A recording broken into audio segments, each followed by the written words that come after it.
Peter King joining me here now on the Rich Eisen Show. Peter, you've been there, done that. What did this last 3-day period, a legal tampering window where deals were not allowed to be struck, and it was as if free agency began. Where does this insanity rank on the insanity meter for you over the last quarter century covering the NFL?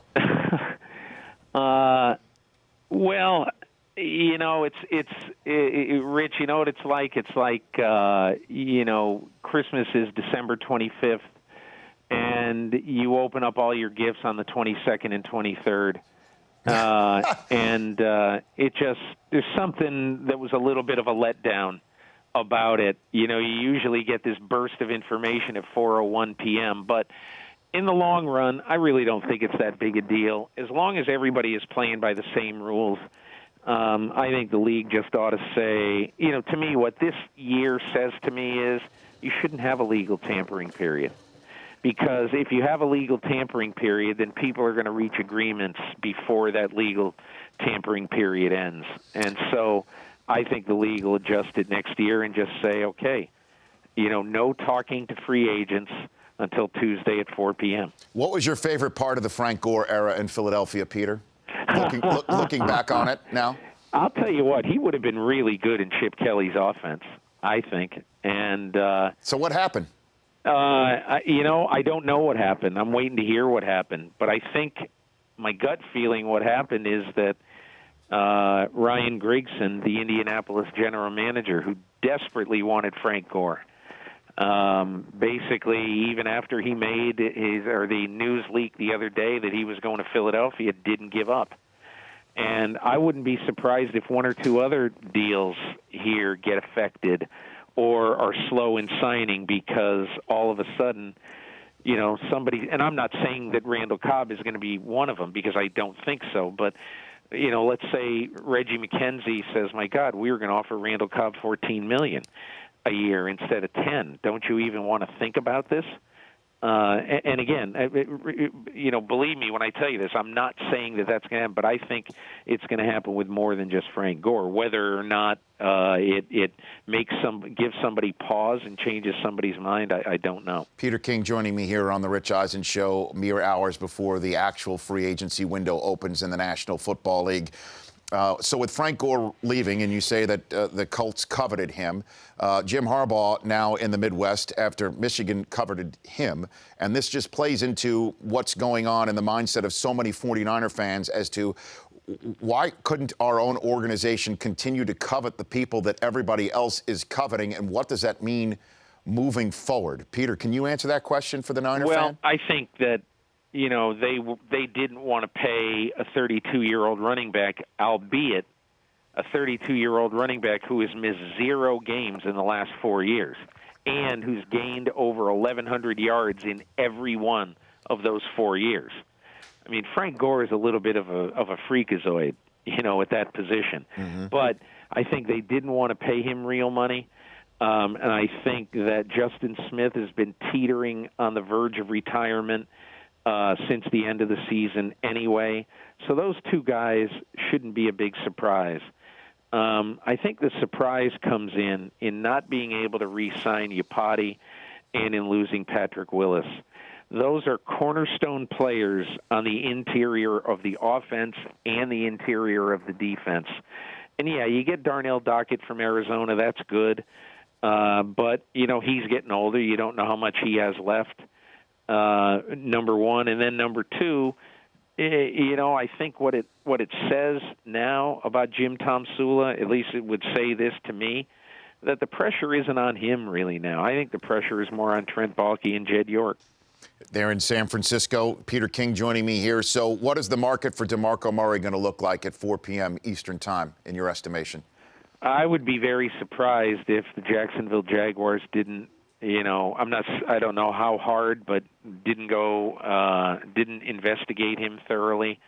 I think that his agents will be disappointed overall in the market for him, but there's going to be some interest in him, and Dallas really wants him back. And I think that if he would come back in the range of $7 to $8 million a year, I think Jerry Jones would pay it. I don't think Jerry Jones is going to pay $11 or $12 million a year. So the Marshawn Lynch re-signing the LaShawn McCoy, I guess, I think the LaShawn recontract? McCoy $16 million in year one Right.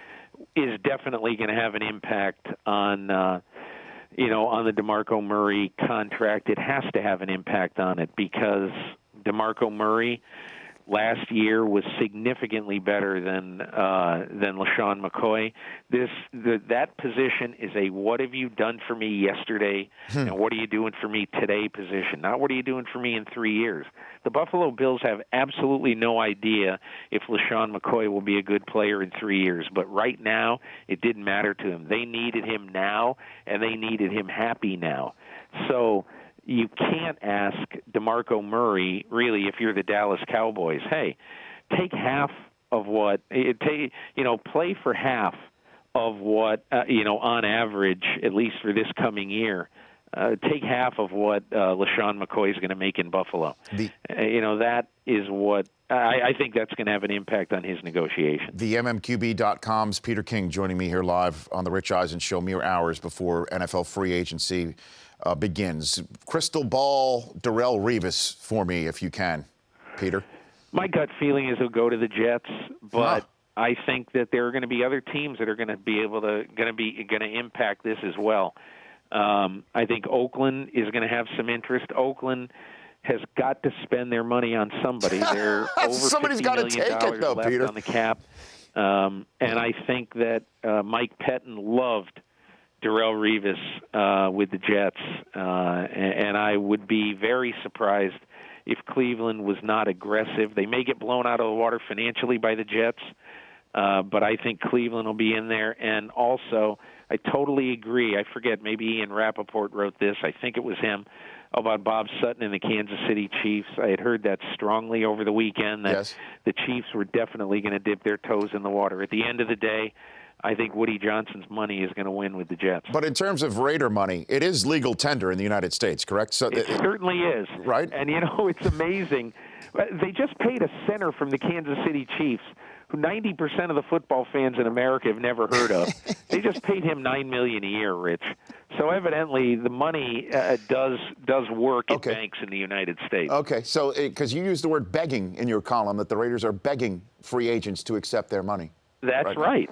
And, they begged Rodney Hudson enough so that he took it. And I don't think at the start of free agency or a month or two ago, I don't think Rodney Hudson had the Oakland Raiders in his sights. I doubt that was one of the teams that he felt was going to be high on his list. But, again, if you're an offensive lineman in the NFL and if you might only have one contract and somebody offers you $44 million over 5. You don't have much of a choice there. At least I wouldn't. Yeah, I'll snap the ball to Derek Carr for that amount of money. That's for sure.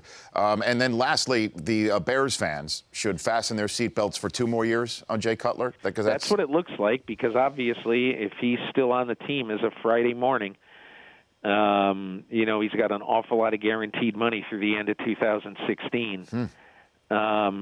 Rich, I don't know. I think John Fox and Ryan Pace were in a totally unwinnable situation here. The only way that I would have gotten rid of Cutler in this case is if somebody offered me at least, say, a top 40 pick this year or a first-round pick next year. I doubt the Buffalo Bills were going to do that. They don't even have one this year.